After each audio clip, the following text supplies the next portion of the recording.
물의 도시로 불리는 충청북도 제천. 충주호와 명산이 함께 어우러져 아름다운 풍경을 자아내는 이곳은 관광 휴양 도시로 잘 알려져 있는데요. 그중에서도 국내 100대 명산 중 한 곳으로 손꼽히는 월악산 남쪽 자락엔 충청 지역의 가장 큰 산성으로 손꼽히는 덕주산성을 만날 수 있습니다. 아는 만큼 보인다. 이원종과 함께 전국 방방곡곡 사찰들의 숨겨져 있는 이야기를 찾아 떠나는 여행 설화 견문록. 정말 춥습니다. 오늘은 겨울 한복판에 이렇게 큰 바람을 뚫고 제가 서 있습니다. 이 차가운 바람을 뚫고 영하 10도의 맹추위를 뚫고 찾아온 이곳은 과연 어디일까요? 이 추위 속에서도 그 우람한 형체를 간직하고 있는 이 겨울에 꼭 한번 가보고 싶은 우리나라 5대 악산 중 하나인 월악산 자락입니다. 여러분 많이 들어보셨나요? 충주 호수와 제천 일원을 감싸고 있는 이 월악산. 이 꼭대기를 영봉이라고 합니다. 이 월악산은 산세가 그만큼 험하다는 뜻이겠죠. 그만큼 많은 사찰들을 품고 있다는 뜻일 거고요. 그만큼 많은 이야기들을 품고 있다는 뜻일 겁니다. 그 중에서도 제가 서 있는 이곳은 저 뒤로 월악루가 보이는데 바로 덕주산성의 일부입니다. 덕주산성. 뭔가 이름이 생경스럽지 않나요? 덕주라는 지명을 딴 것도 아닌 것 같고, 덕주라는 이름은 왜 붙여졌을까요? 오늘 저와 함께 이 월악산과 덕주산성의 덕주와 그 이야기의 뿌리를 찾아서 천천히 겨울 여행을 시작해 보시죠. 따라오십시오. 덕주사의 길목에서 만난 덕주산성을 뒤로 하고 덕주사로 향합니다. 이 세찬 겨울 계곡바람을 따라 발걸음을 옮기다 보니 어느덧 동양의 알프스 월악산 정상까지 4.9km 정도 남았다고 합니다. 아까 말씀드린 이 덕주산성은 바로 사람 이름이었습니다. 신라 59대 경순왕이 신라의 마지막 왕인데 이 고려한테 나라를 바치게 되죠. 그래서 이제 나라를 잃은 마지막 그 왕자와 공주가 바로 마이태자와 덕주공주입니다. 그 마이태자와 덕주공주가 문경에서 머물었다가 이곳에서 덕주공주는 남게 되고 마이태자는 금강산으로 들어가게 됩니다. 그 덕주공주가 머물렀던 곳이라고 해서 덕주산성이라고 합니다. 이 덕주산성 내에는 덕주사가 있는데요. 희한하게 덕주사는 상덕주사와 하덕주사로 나뉩니다. 예전부터 있던 상덕주사는 지금 이 자리부터 한참 더 한 40여 분 정도 발걸음을 옮겨야 그 모습을 보여줄 것 같습니다. 우선 상덕주사서부터 가가지고 여러분들에게 숨겨져 있는 이야기를 전해드릴까 합니다. 같이 가시죠.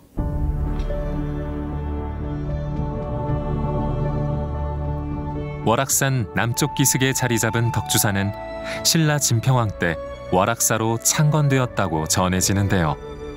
신라 마지막 공주인 덕주공주가 이곳에 머물며 절을 세웠다 하여 덕주사로 불리게 됐습니다.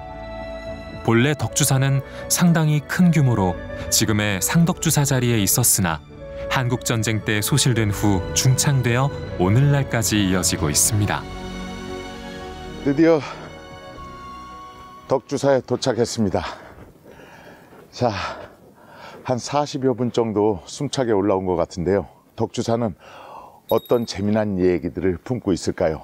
오늘 그 얘기를 풀어주실 분을 여러분에게 소개해 드리겠습니다.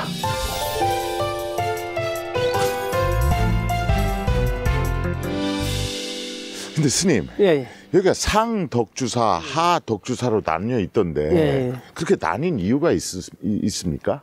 그래서 저희들이 제가 알기로는 네. 이 절 규모가 굉장히 컸었어요. 아 여기가요? 예. 아. 여기가 이제 그 또 덕주공주가 여기 주석하면서 예.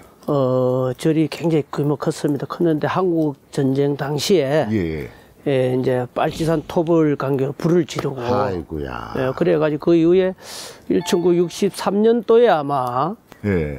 다시 중창불사를 해가지고 이렇게 지금 사찰 구매를 이렇게 지금 유지하고 있습니다. 얼핏 보기에 이 석축이나 이런 걸 보니까 예. 그 당시에 규모가 상당했을 것 같은데 그래. 아이고 전쟁으로 소실이 됐다고 하니까 굉장히 아깝네요. 예, 그렇죠. 여기까지 올라오게 한 보람 있는 일들이 분명히 보기 좋은 것이 있을 텐데 첫 번째로 소개해 주실 것이 예, 무엇보다도 이제 보물이 예. 406호 마애불이 있어요. 아 마애불이요? 예, 마애불이 있고 그다음 또 설화에 얽힌 그 우공탑, 네. 예, 우공탑도 지금 이제 극락전 앞에 있고 그래서 네. 위에 올라가 보시면은 예. 그 와불 부처님이 누워 있는 산도 보이고 여기서 위에 조금만 가시면은 아름다운 경관들이 아주 많습니다. 아, 자 그러면은 예. 마애불부터 우공탑에 이르기까지 천천히 얘기 보따리를 풀어보도록 하겠습니다. 상덕주사의 동쪽 암벽에는 사찰 내에서 가장 먼저 눈에 띌 만큼 거대하고 웅장한 마의 열의 입상이 자리하고 있는데요. 여기엔 나라 잃은 한을 품고 이곳에서 지냈던 덕주공주의 슬픔이 깃들어 있습니다. 아, 드디어 이 덕주사가 자랑하는 마애 부처님 앞에 서 있습니다. 스님, 대충 이렇게 보기만 해도 크기가 어마어마한데 네. 높이가 어느 정도 되나요? 예, 이 높이가 전체 높이가 13m예요. 13m. 예, 13m고 예. 여기 이제 그 보물 406호로 아, 406호. 예, 그렇게 지정되어 있습니다. 스님, 근데 곳곳에 이렇게 자국이 파져 있는 것이 전각을 이렇게 지었던 것 같습니다. 예, 그렇습니다. 아, 그럼 그러면은 이 마애불이 이게 실내에 있었겠군요, 예전에는. 예, 그렇습니다. 그래가지고 아마 이제 조금 이끼도 끼고 네. 소모가 된다 이래가지고 문화재에서 그걸 걷어내고 지금 이렇게 양명하게 예. 햇빛도 보고 이렇게 아마 기도처럼 만든 것 같아요. 그 방향이 정남향 같은 네, 그렇습니다. 거죠. 예. 네, 정남향. 그러면은 이 정도 마애불이면은 이 마애불이 만들어진 설화 같은 게 있지 않을까요, 스님? 네, 많이 있죠. 예. 원래 이제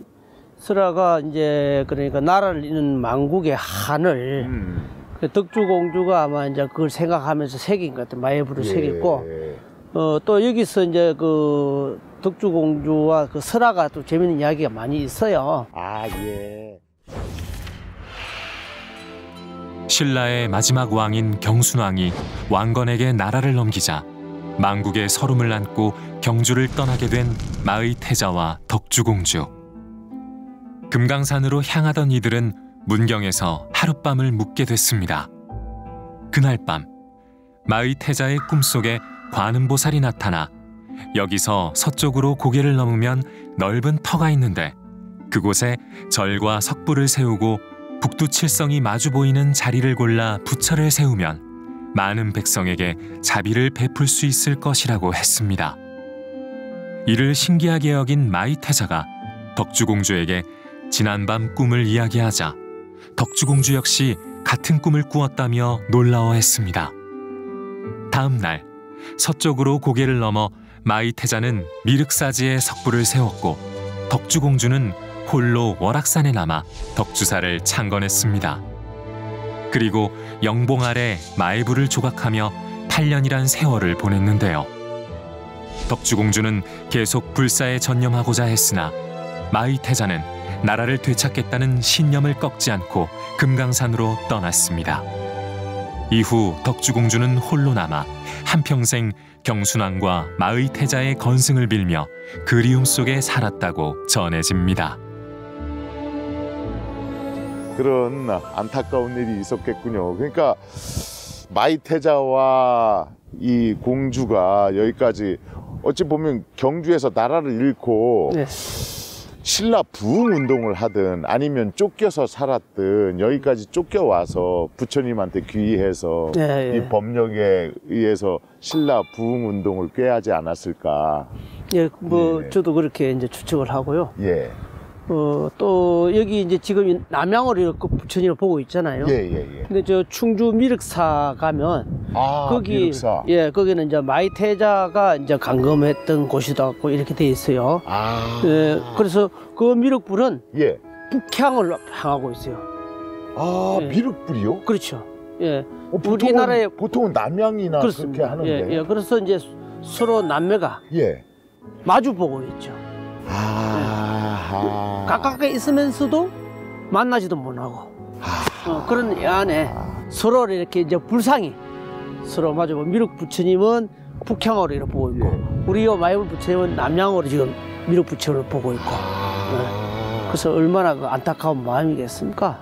그렇겠죠. 그 고려를 세우고 난 다음에 한나라의 왕자를 그냥 내버려 두진 않았겠죠. 그냥 살라고. 네, 그런 왕건이가 그냥 두지는 않았기 때문에 예. 그 이후에 이제 마이태자는 금강산으로 갔다는 그런 설이 있죠. 예. 그래서 예. 거기서 배옷을 입고 살았다고 해서 마이태자.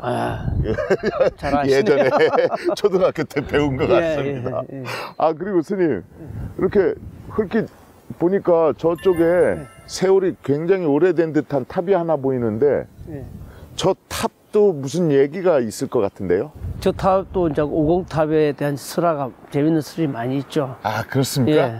자, 그러면은 마이브를 뒤로 하고 우공탑으로 가서 그거와 관련된 얘기를 전해드리도록 하겠습니다. 자, 같이 가시죠. 네. 가시죠. 예, 예. 덕주사 마애열의 입상 옆 극락보전에는 세월의 흔적이 고스란히 묻어있는 오랜 석탑이 하나 있습니다. 마애불과 함께 상덕주사에서 빼놓을 수 없는 볼거리입니다. 아주 맨 꼭대기 정도 올라와 보니까 극락보전이 있는데 그 앞에 탑이 보입니다. 스님, 이 탑이 그 전설로 내려오는 그 우공탑 아닙니까? 네, 맞습니다. 예. 이 탑이 우공탑입니다. 그러니까 그 예전에 이 높은 꼭대기까지 이 사찰을 지으면서 그 소가 얼마나 힘들게 목재와 석재를 날랐겠습니까? 그래서 그 뜻을 기린 게 아닐까 그런 생각이 드는데요, 스님. 네, 맞습니다. 예. 이 탑에 대해서 좀 설화가 있긴 있는데요. 예. 어느 날 스님들이 덕주사가 비좁아 건물을 새로 지으려 하니 어디선가 건장한 황소 한 마리가 나타났습니다. 그리고는 스님들이 수레에 실어놓은 목재를 끌고 어디론가 움직이기 시작했는데요. 황소가 멈춰선 곳은 지금의 마애불이 있는 자리였습니다. 이를 본 스님들은 필시 이유가 있을 것이라 여겨 그곳에 법당을 짓기로 했습니다. 황소는 자재가 부족할 때마다 제목을 싣고 와서 공사를 도왔는데요. 그렇게 부지런히 제목을 모두 실어 나른 황소는 그 자리에 쓰러져 죽고 말았습니다. 스님들은 덕주사 건물을 완공하는 데 큰 공을 세운 황소를 기리며 소가 죽은 자리에 탑을 세우고 우공탑이라 불렀습니다. 아마 이 탑이 처음에는 이 자리가 아니고 예. 차차 아마 이 절이 어디서 옮기지지 않았나 그렇게 지금 생각하고 있는 거죠. 그러니까요. 이렇게 한눈에 봐도 네. 그 뭐 풍화작용에 의해서 이 세월의 흔적이 엄청나게 오래된 것 같은데 네. 그러니까 이런 탑들이 언제 만들어졌는지 그 연대나 이런 것들이 있으면 참 보물로 지정도 되고 그랬을 텐데 참 안타깝긴 합니다. 네, 그렇습니다. 그러니까 뭐 생명들을 하나도 이렇게 허투루 버리거나 그러질 않거든요. 끝까지 기리고 이렇게 하는 스님들의 정성과 마음이 이 탑 안에 고스란히 있는 것 같습니다. 자, 마애불서부터 우공탑까지 그 모습을 뒤로 하고 이제 스님과 함께 이 상덕주사는 거의 다 얘기를 전해드린 것 같습니다. 천천히 하덕주사로 가보시겠습니다. 스님 같이 가시죠. 예. 오랜 세월 속에 전설을 덧입은 상덕주사의 아름다운 정취를 뒤로하고 다시 아랫절 하덕주사로 걸음을 옮깁니다. 옛날 절골이라 불리던 하덕주사는 1970년에 중건된 후 법당과 요사치만 있는 아담한 절로 남아 있었지만 최근 대웅전, 약사전, 지장전, 나한전을 지으면서 다시 규모를 갖춰가고 있는데요. 지금은 하덕주사가 옛 덕주사의 명맥을 이어가고 있습니다. 자, 이제 스님과 함께 하덕주사로 내려왔습니다. 하덕주사에 아주 유명한 범자비가 있다고 해서 가는 길인데 가는 길에 아주 민망한 걸 제가 발견했습니다. 예. 스님, 이게 대체 어찌된 일입니까? 이게 이 사찰의 이 남근석 아닙니까? 네, 맞습니다. 아니 이게 여기 있어도 되는 겁니까? 네. 이 난근석이 예. 이렇게 생긴 유래가 예. 우리 영봉이 예. 여인의 머리를 풀고 있는 행상이에요. 오락산 영봉이. 예, 오락산 영봉이. 아하. 그러니까 이 산에 예. 음기가 강하다고 해서 옛날 어른 스님들이 예. 음양 조화를 맞추기 위해서 아하. 여기 이 지역에다가 난근석을 이렇게 씌우게 된 거죠. 그래서 제가 이렇게 자세히 보니까 네. 받침대가 네. 연꽃 받침이에요.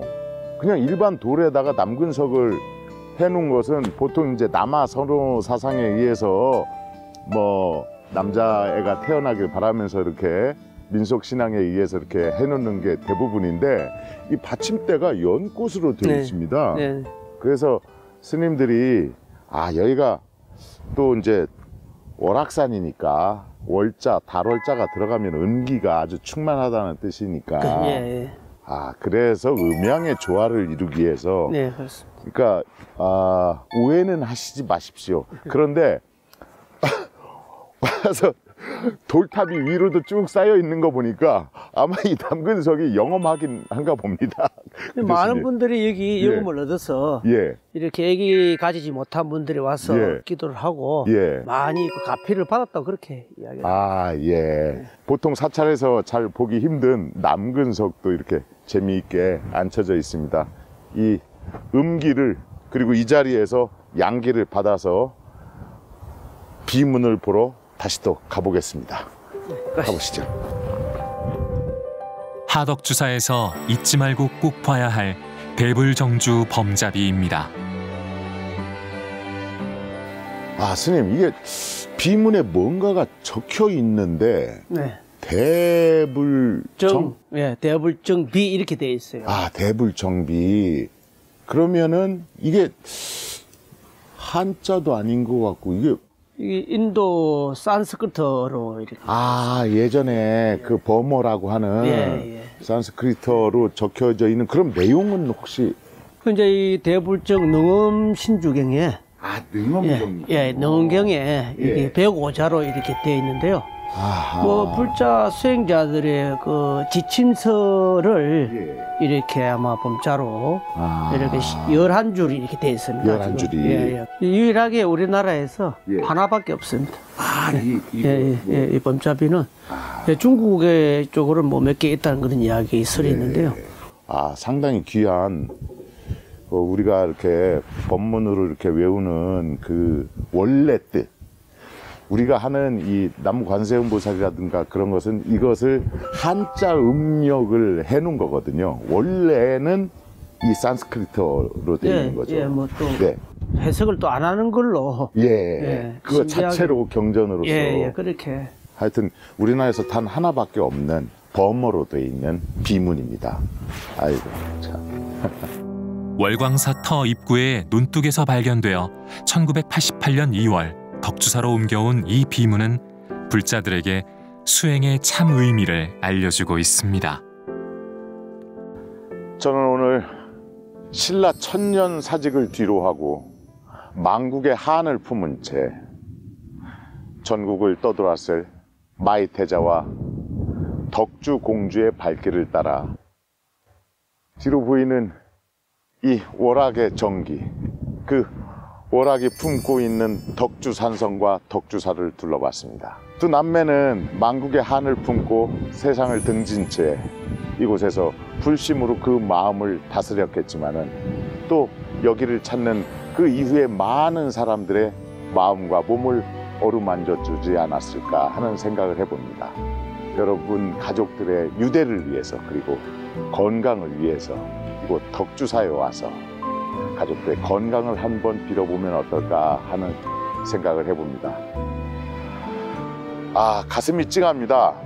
작년 이맘때쯤 시작된 이원종과 함께한 이 프로그램이 아쉽게 저는 이제 막을 내려야 할 것 같습니다. 이 프로그램을 진행하면서 부처님의 가피도 많이 얻고 또 공부도 많이 하게 되어서 앞으로 생활하는데 더욱 큰 쓰임새로 살 수 있도록 노력하겠습니다. 감사합니다.